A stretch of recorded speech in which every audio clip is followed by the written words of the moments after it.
So this was one of the most valuable lessons that I learned when it came to me going from broke and sleeping on my parents' couch to literally being able to generate my first 6 figures for a past client that I had. So the aim of this video is really to allow you to learn this crucial skill that can not only allow you to make more money, but also allow you to have a better quality of life. Because let me ask you this.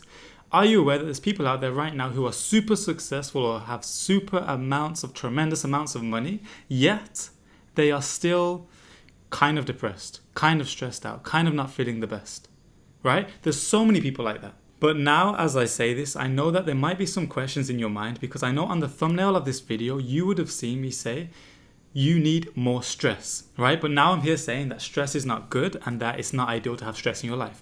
But listen to this. So basically, have you ever realized that making money can be slightly stressful? Right?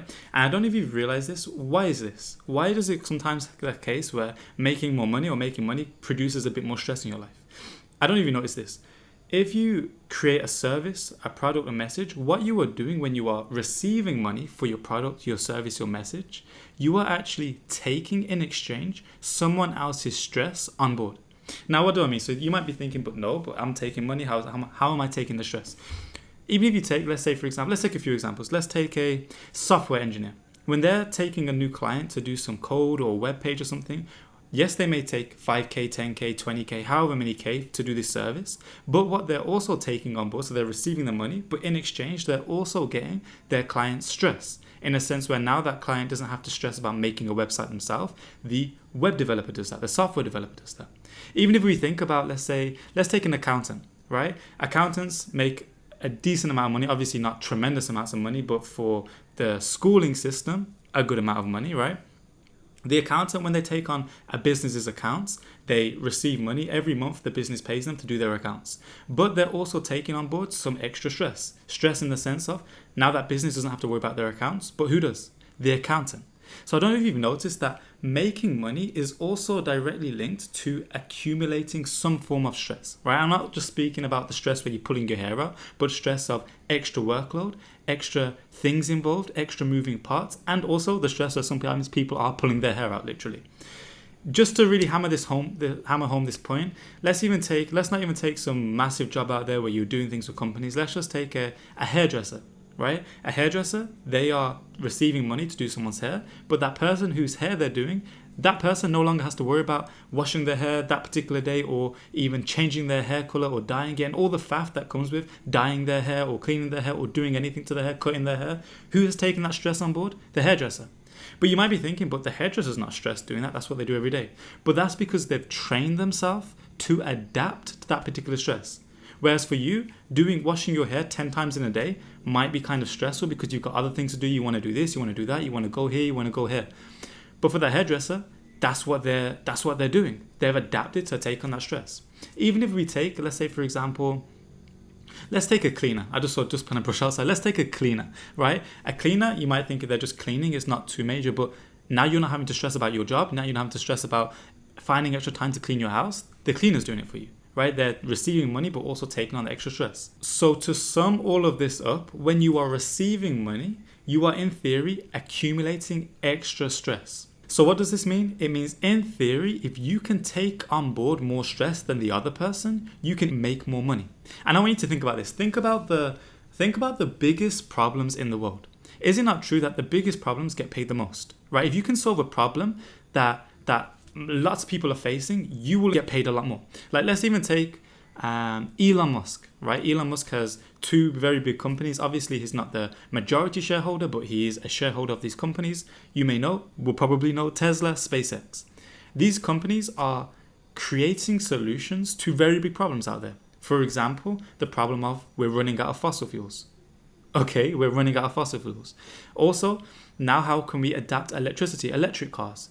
Another massive problem is with what we're doing to this earth, it is inevitable that probably this earth won't be as habitable as it used to be hundreds of years ago if we continue going on this way. So what does this mean? It means that maybe this earth isn't going to be able to be home to humans for a certain date in the future. So what is SpaceX doing? Is sending people to space to try and find ways to make planets habitable or to find habitable planets. So these are massive problems, and there's no wonder why these two companies alone have received more than $7 billion in government contracts, plus tax reliefs, plus billions of dollars of extra funding as well. This is because they are solving massive problems. And let's even take something a bit more down to earth, excuse the pun, but let's take something a bit more down to earth in the sense where let's not talk about going off to space or solving the fossil fuel crisis. Let's even take a simple example of, I don't know if you've heard of this product, it's called Ring. Right? Ring, what is it? It's basically a doorbell that you can install onto your door that people can ring, and then there's a camera on there. So meaning whoever rings the doorbell, you've got an app, you can check the app to see who's at your door. If it's someone that's got a parcel, if it's someone that shouldn't be there, you can also not only just see them. I used to have this thing as well at my previous company. You can not only just see them, you can also talk to them. So I could see, let's say you're at my door, I could see you there, you're ringing the doorbell, I could see you on the camera, I could go onto my phone and say, hey, how you doing, what's up? And then you can be like, okay, I'm just here to drop off this, right? Now, this isn't even a huge problem that people thought that they had, because if somebody knocks your door, you're either in the house or you're not. And if you're in the house, you just go to the door, you maybe look through the peephole, and that's it. But what did this founder do? He found a gap in the market with a problem that people didn't necessarily know that they had, but he educated them of the need for it. And this is a crucial point with any business. Whenever you're doing a business or starting a business, or even you've got a business, instead of selling the features, the benefits of your product, what you should be selling is the need for your product. So by doing this, I'm finding a gap in the market and I'm making people realize how convenient this was, how convenient this is to, you're in bed, let's say upstairs, someone's knocking your door, to not need to go downstairs to see if it's some salesperson or someone that you don't want to answer to, and just to look on your phone, see, oh, it's my mom, or oh, it's this person, I don't need to go downstairs, right? Not only that, you could be in a different city, a different country, a different continent. Somebody rings your doorbell and you can instantly see who's at your door. You can talk to them, you can communicate, whatever. Or say, oh, drop off the package, can you drop it off to my neighbors, please? Right? This is like huge convenience. So now solving this big problem that people didn't even know they had, this company now was able to sell to Amazon for over $1 billion. Are you guys seeing how the bigger the problem, the bigger the solution, the bigger the reward, right? Initially, that big problem, to some people, the average person, will seem like a lot of stress. But to you, knowing what I'm going to be sharing through this video and taking it to another level, not only will this be stress, but it will be a new opportunity for more income. But now you might be thinking, but Josh, I don't want more stress. I don't want to have all this stress on board. If I want to make money, I just want it to be like stress-free, have a quiet life, have like a fulfilling life, but not too stressful. But here's the solution. Imagine if you could have so much stress coming on board, whether, even let's take Richard Branson, right? Billionaire, he's got over 100 different companies. Do you not think that might be slightly stressful to the average person, right? How is it that one average person can barely handle one company, being the CEO of one company, yet someone else can have hundreds of other companies and run them super successfully? Now, I know you're probably thinking, oh, but he's got other people to manage it. It's not just him. Yes. But let me ask you this. If you had over 100 companies underneath your name, do you think that there is slightly more stress than opening one company or two companies? Obviously. So what can you do to solve this problem where you might have all these companies, but you'll be receiving this reward and you want to continue to help more people, maybe open another company, maybe not even open more companies, but do more things to help people? What is the solution to this problem? The simple solution is stress management. The problem is most people don't know how to handle the stress that they get on a daily basis. Not even talking about groundbreaking discoveries or sending people to space or finding a new gap in the market that no one knew they had a problem for, marketing it and getting $1 billion sale.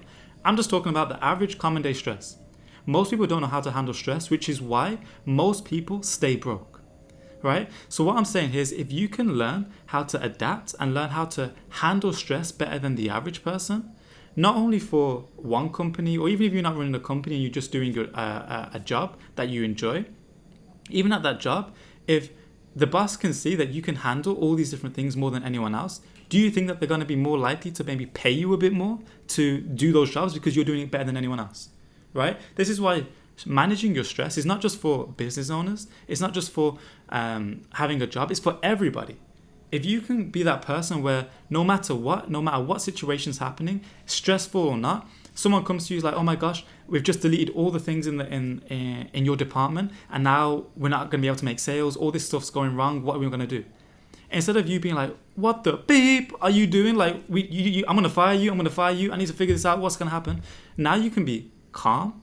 Now you can be solution focused. Now you can be, in a sense, not only receiving more money, but also be that leader that other people look up to and aspire to be like.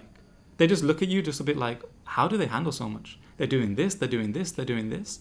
I don't know if you heard Elon Musk being asked this question. How do you have all these businesses and still have time to go out here, to do this interview, to do this, right? It's because he's got an amazing sense of stress management. So now you're probably wondering, okay, Josh, I get it. I need to manage my stress well, but right now, I just don't know how to do that. Right now, this is stressing me. I've got this. What can I do?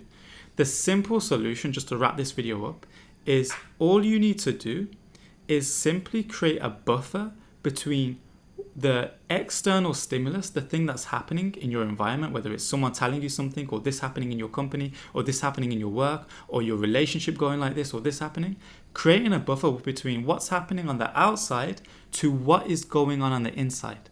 And how do you do this? Very simple. 2 key things. Make sure to write this down if you're taking notes, or write it in the comments to reaffirm this so that you really take on board these learnings. The 2 things is, first of all, is mentally care.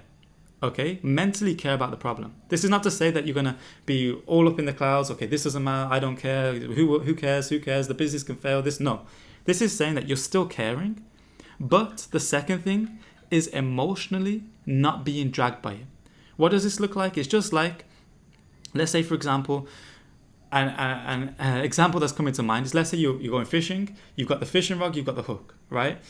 When you're like the average person, where mentally you care and also emotionally you're getting dragged by it, it's like the fish that gets hooked, right? The fish that gets hooked has no choice, it's getting pulled. If the person fishing pulls them this way, they're going that way. If the person this way pulls them that way, they're going that way. But how can you be mentally aware, mentally conscious, mentally caring, but also emotionally not? It's just like, imagine this fish had hands, right? Imagine this fish is now holding onto that fishing rod that's pulling them, and it's going in that direction because it's caring, but when it wants to stop, it can just let go. When it wants to stop, it can be like, you know what, actually, this isn't life or death like the other fish. This is the situation that it is. Let me find the solution for it. So the final sentence, I just want to wrap this video up, is when you want to mentally care, but not emotionally be dragged by the situation, the solution to this is simple. You just got to hear the thing that's coming in, take a moment to pause before you react, right? Respond, don't react. So take a moment to respond before you instantly react. First of all, ask yourself, is this life or death? Is this meaning that I'm going to die? Probably not, right? So if that's the case, then it's very simple. You just got to think, okay, what's the solution? If somebody came to me and told me that, okay, I've just deleted everything in your business on accident, and now we can't get any sales, now customers are deleted, instead of you going off in your head, imagine if you just stood there or sat there and said, you know what? Okay, this is not good, but we can't do anything about it now. What's the solution? Now that person who came with the problem is creating the solutions, or now your brain's creating the solutions. Do you see how one gap between stimulus and response can create a whole different situation? So that's why it's super crucial that if you are looking to generate more money in your business, if you're looking to have a better quality of life, if you're looking to be a true leader that isn't just reacting to everything and everyone, but responding to the situation at hand professionally, clearly, confidently, and in a way that children look up to you, people around you look up to you, in a way where you look yourself in the mirror and look up to you, then all you need to do is be aware of how you're managing stress. So the takeaway from this video that I want you to go away with is just to any situation that comes up today, tomorrow, the next day, this week that's stressful, look at the situation. Whenever it comes up, ask yourself, is this life or death? Probably not death, right? So how can I pause and how can I be solution focused to not react and be dragged like that fish, but take a pause and respond in a professional, respond in a solution focused manner. If you got any value from this video, make sure to hit the like button. Also comment below to let me know what you are taking action on today. Other than that, if you're new to the channel, make sure to subscribe and hit the notification bell. And I look forward to seeing you in my next video or in my next shorts. See you soon.